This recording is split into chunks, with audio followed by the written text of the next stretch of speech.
Bonjour, bonjour, merci d'être là. Vous avez suivi la période des questions hier, comme moi, je présume. Moi, j'étais peut-être aux premières loges, par contre. Ça a brassé beaucoup, mais franchement, au-delà des épithètes, là, puis des débats enflammés, moi, à la limite que Christian Dubé me traite de con, bon, c'est pas très édifiant, là, c'est certainement pas parlementaire, mais ce qui me préoccupe plus, c'est que je voudrais pas qu'ils prennent les Québécois pour des imbéciles. Puis en ce moment, c'est pas mal ça qu'il fait. Quand il nous dit que le privé est complémentaire, quand il nous dit que le privé est là pour aider, il prend les Québécois pour des imbéciles. J'ai plein de témoignages. J'ai recommencé ma tournée santé. J'étais à Laval lundi dans une salle pleine. La première chose que tous les gens me disent, c'est on n'est plus capable de voir personne en santé. On n'est plus capable de parler à personne. On n'est même plus capable de parler à une boîte téléphonique, ça n'existe plus. Ils nous envoient sur des sites. On a complètement déshumanisé le système de santé. Les gens n'ont plus accès. Et c'est ça qu'ils me disent, les gens. C'est pas la physique nucléaire, là. Il ne s'agit pas de refaire tout le système, là. Au lieu de passer des mois et des années sur le PL15 avec Santé Québec, qui va nous refoutre dans un bordel administratif pendant des années, le ministre aurait dû se préoccuper de ce que les gens disent. Les gens disent, j'ai plus accès. Les gens me disent, j'ai un médecin de famille, je suis même plus capable de parler à sa secrétaire. Il n'y a plus de secrétaire. Alors, les gens sont dans un néant, sont dans un no man's land médical, sont plus capables de se faire soigner. J'ai des exemples à la tonne tous les jours. Ici, un homme de Verdun qui nous a écrit, besoin d'une prise de sang, c'est assez impérieux, il a besoin d'une prise de sang. Il essaie de contacter son médecin a pris sa retraite, plus de médecin. Il demande au GMF, pouvez-vous me donner un autre médecin? Non, pas de médecin. Une infirmière? Non, non, pas possible. Quand il a fini par parler à quelqu'un, alors il fait ce qu'on lui dit de faire, il va sur Clic Santé, il trouve 44 possibilités pour une prise de sang. 43 au privé avec frais, une seule dans un CLSC dans 1 mois et demi, puis il se fait dire finalement qu'il n'y a plus de place.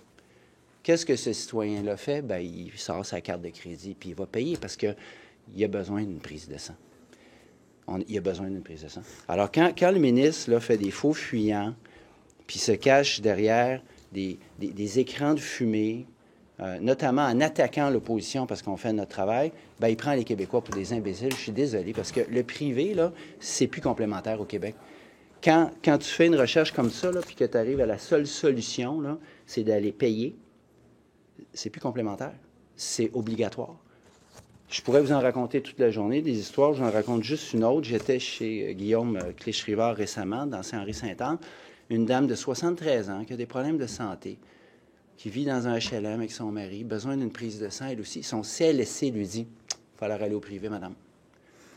Elle a une maladie chronique. Elle est toujours allée au CLSC. Là, le CLSC lui a dit, madame, il faut aller au privé. Ça va être 25$ pour chaque prise de sang. De guerre lasse, elle y va, à contre-cœur. Et la première chose qu'on lui dit, c'est profitez-en, parce que là, c'est 25$. L'an prochain, ça risque d'être 50$. On est sur une pente vraiment glissante ici, là. Puis je demande au ministre de se remettre les yeux en face des trous, là. Puis au lieu d'attaquer les gens qui le questionnent, plutôt faire son travail, parce qu'on est en train de le perdre, notre réseau de santé. Et ça, c'est avec la complicité puis la nonchalance de la CAQ. Merci Vincent. Je vais être bref. Moi, je vais vous parler ce matin des coupes en francisation. Ça fait la une depuis plusieurs jours. Moi, je reçois en circonscription, puis on reçoit tous là, des dizaines et des dizaines de courriels, des témoignages d'étudiants, mais aussi de profs qui perdent leur job, qui perdent leur cours. Ça n'a absolument aucun sens. Puis, voyons donc, là, ce gouvernement-là nous parlait qu'il y avait péril de la nation, là, nous parlait que le français était menacé, puis là, c'est ce même gouvernement-là qui coupe des services en francisation. C'est absolument inacceptable, ça n'a aucun sens, puis c'est une confrontation complète, une contradiction complète. Le ministre Roberge doit arrêter de chercher des coupables, on l'a entendu, c'est le CSS, c'est ci, c'est ça. C'est lui le ministre. C'est lui qui est responsable, et moi, je lui lance un défi aujourd'hui. Peut-il s'engager à ce qu'aucune autre classe de francisation ne ferme au Québec, oui ou non? C'est la question que je lui pose. Monsieur Marissal, votre nom circule pour la mairie de Montréal. C'est flatteur, mais c'est largement prématuré. la mairesse de Montréal, que je salue d'ailleurs. Quelqu'un que je connais un peu. J'ai vu son travail, j'ai vu son engagement. J'ai vu son enthousiasme dans des moments parfois difficiles. Alors, je la salue puis je la remercie. Mais elle a annoncé ça hier. Elle n'est même pas encore partie. Hein. Il reste une grosse année. Vous êtes en réflexion? Je suis même pas là. Je suis... Peu importe. Vous dites que c'est prématuré. Regardez, je peux pas empêcher le monde de jaser, là, puis mon nom circule. Fait que je vais laisser le monde jaser. Moi, j'ai une période... Avec votre conjointe, par exemple? J'en jase surtout avec moi-même. Mais je vous le dis, c'est largement prématuré. C'est comme la mort de Mark Twain. L'annonce de ma candidature est largement prématurée. Jaser vous-même, vous dites quoi? Je me dis, est-ce que c'est là que je serais le mieux? Est-ce que j'aime ma job ici à Québec? Puis ça, la réponse est oui, en majuscule. J'adore mon job ici.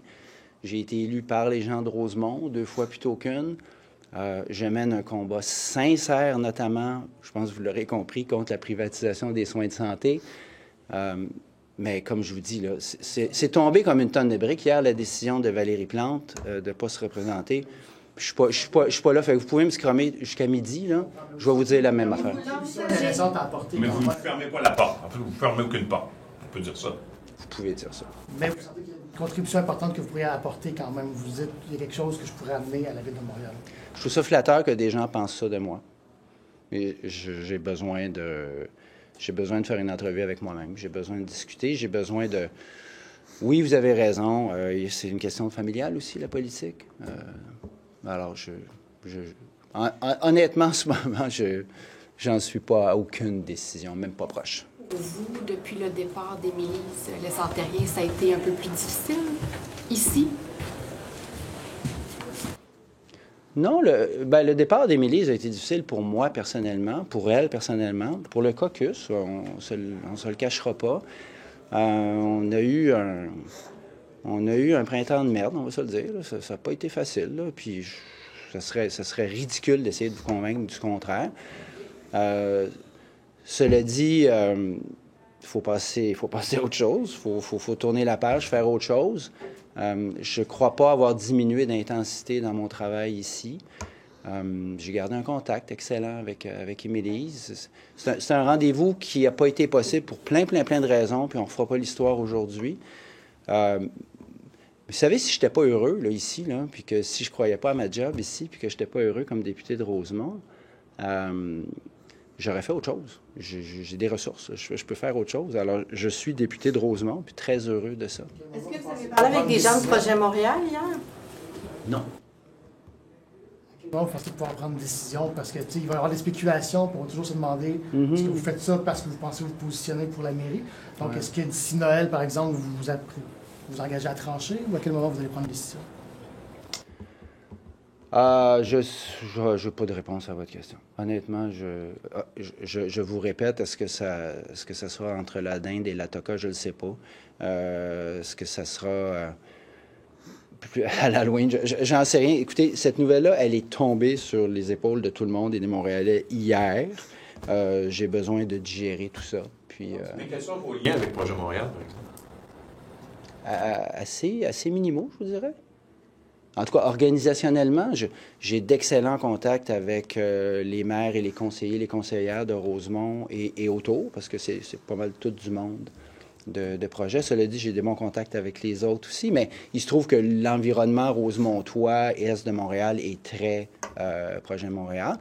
J'ai d'excellents contacts avec ces gens-là. On travaille ensemble sur des grands projets. Là, par exemple, l'hôpital Maisonneuve-Rosemont. C'est des gens que j'apprécie beaucoup et j'ose croire que c'est réciproque, mais j'ai pas de lien organisationnel. C'est une question de longue date. C'est juste hier, quand c'est arrivé, des gens vous ont contacté pour vous sonder. Il n'y a personne qui m'a appelé hier pour me sonder. Est-ce que vous y pensez Est-ce qu'elle est de longue date ou est-ce que c'est survenu hier? Non, c'est pas survenu hier. Là. Il y a des gens qui m'ont contacté ou qui m'ont approché il y a déjà plusieurs mois. J'avais laissé ça comme ça, sur la glace pour le moment. Tout ça pour vous dire à quel point c'est pas une réflexion qui est très engagée dans ma tête. Là, pour le moment, je suis ici, puis je suis très bien ici en passant. Je suis très bien ici. À la mairie. Ben, là, vous allez trop loin. J'en ai aucune idée. Sur la motion qui va être, sur laquelle vous allez être appelé à voter aujourd'hui, quelle va être la position de Québec solidaire? Est-ce que vous allez appuyer la motion du Parti québécois sur notamment la fin du financement des écoles religieuses? Ouais, sur la fin du financement des écoles religieuses, évidemment, on a déposé une motion là-dessus hier. Ma collègue Ruba Gazal, l'ensemble des partis étaient conjoints sur sa motion, sauf la CAQ qui l'a battue. Fait que pour nous, ça, c'est une position historique aussi, là. On me rappelait ce matin que Françoise David, depuis 2007, parle de la fin du financement des écoles confessionnelles. Sur ce volet-là, j'ai pas d'enjeu. Il nous reste des discussions à avoir avec le Parti québécois là, sur la finalité de mon vote, de notre vote, puis en caucus aussi. Fait que je vais pas annoncer le vote sur la motion en ce moment. J'en ai parlé dans mon intervention hier au Salon Rouge. Il y a un élément là, qui particulièrement nous achale un petit peu, c'est sur reconnaître la nécessité et que la preuve a été faite qu'il faut renforcer la loi 21. Entendez-moi, c'est absolument inacceptable ce qui s'est passé à Bedford. Je suis 100% ouvert à ce qu'on ajoute le principe de la laïcité dans la loi sur l'instruction publique, qu'on renforce les mécanismes. Mais pour moi, de dire que la réponse se place ou se prouve dans le renforcement de la 21, notamment sur la question des signes religieux, pour nous, on n'est pas là du tout. Fait que j'ai proposé un amendement hier là-dessus pour qu'on renforce les mécanismes, pour qu'on soit plus fort à dénoncer rapidement tout prosélytisme ou toute intervention du religieux dans l'école. Ça, on en est complètement. Il y a beaucoup de choses dans la motion, puis celui-là particulièrement nous énerve. Ça, c'est un deal breaker pour vous. Je ne veux pas répondre à si c'est un deal breaker ou pas. Je vous ai dit que c'est quelque chose qui me fatiguait. On a des propositions et des discussions avec le Parti québécois, puis on a des discussions à avoir en caucus ce matin. Sur les écoles confessionnelles, juste une là-dessus, je ne sais pas quelle mouche a piqué nos amis du PQ ce matin, mais c'est quand même de notoriété publique là, qu'on est contre les écoles confessionnelles religieuses financées par l'État depuis des années. Là. Françoise David en parlait. Oui, mais c'est parce que ça a été beaucoup dit et redit là, que nous aurions vu la lumière hier. Là. Moi, je veux bien qu'on nous attaque. Là. C'est dans la nature de la bête politique, mais il faudrait quand même aller avec les faits. Là. Ça fait depuis 2007 là, qu'on est contre les écoles confessionnelles, en fait, contre les écoles... Oui, mon collègue a répondu, je crois. Puis, en passant des attaques qui nous est menées par le Parti québécois, vous verrez bien que ce matin, moi, je suis un peu tombé en bas de ma chaise en regardant la proposition du plan d'immigration péquiste. Le plan ne fonctionne pas. C'est un plan amateur. Les chiffres sont pas bons.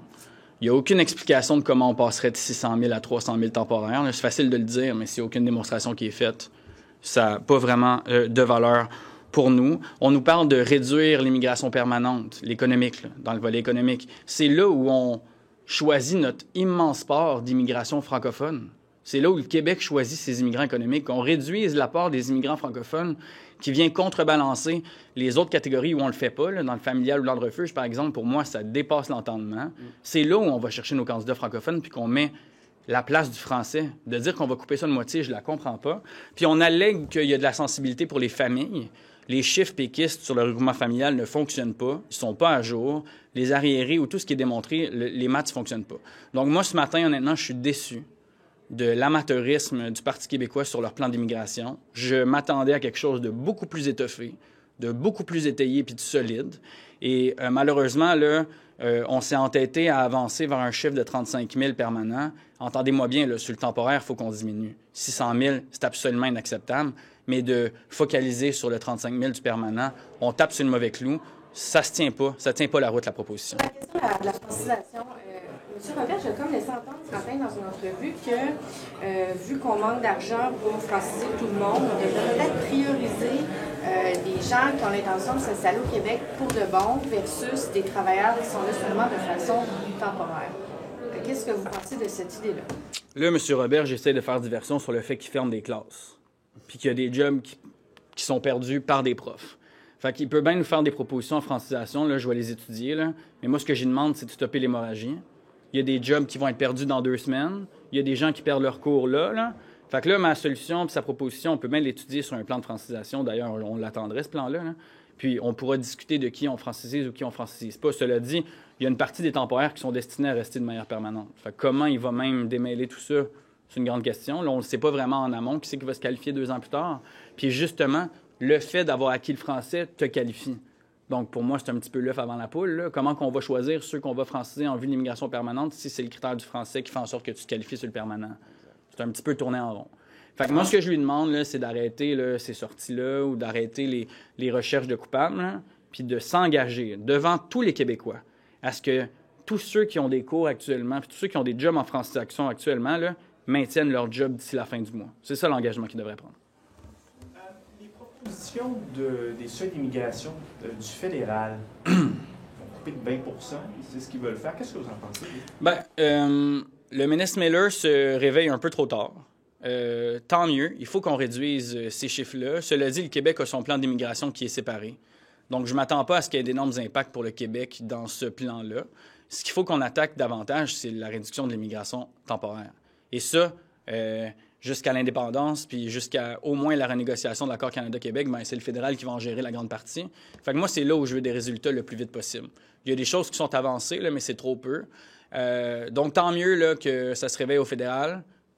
Ça arrive tard. Mais notre plan, c'est le plan du Québec, puis c'est le Québec à établir ses plans d'immigration. Il y a certains députés qui disent que c'est les propos de François Legault qui font en sorte que le gouvernement Trudeau s'est réveillé.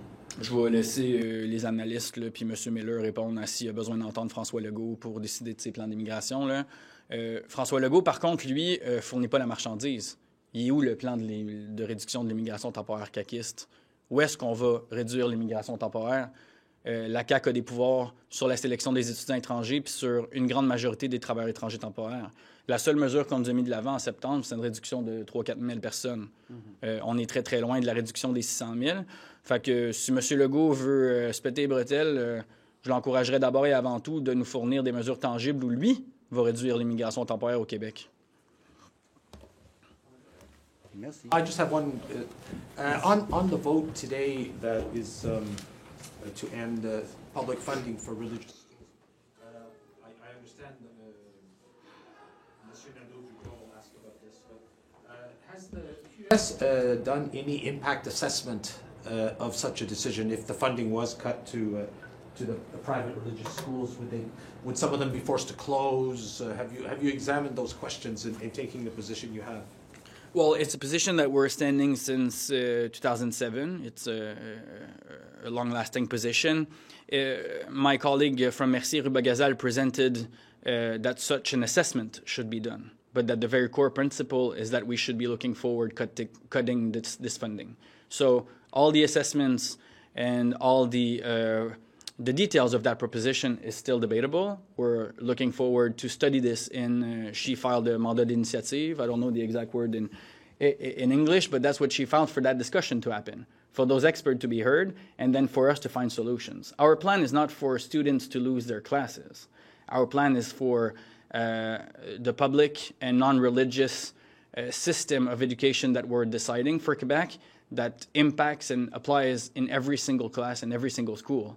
And we're believing that this is very important and that we should move forward with Ruba's proposition to address this. So adopt the principle and then work out the details later. It's always like that. I mean, when we... It's not always. Well, it's... It should be. It should be. It should be. We're aiming towards some position, and then we're consulting. That's how a bill works anyway. There's a proposal of a bill, and then we're hearing groups, and then we're filing amendments, and we're making sure it works for everybody. So it's most of the time how it works. We're open to discussion, but the very core principle is that the religious should not have any business to do in classes for people in high school or primary school. Thank you.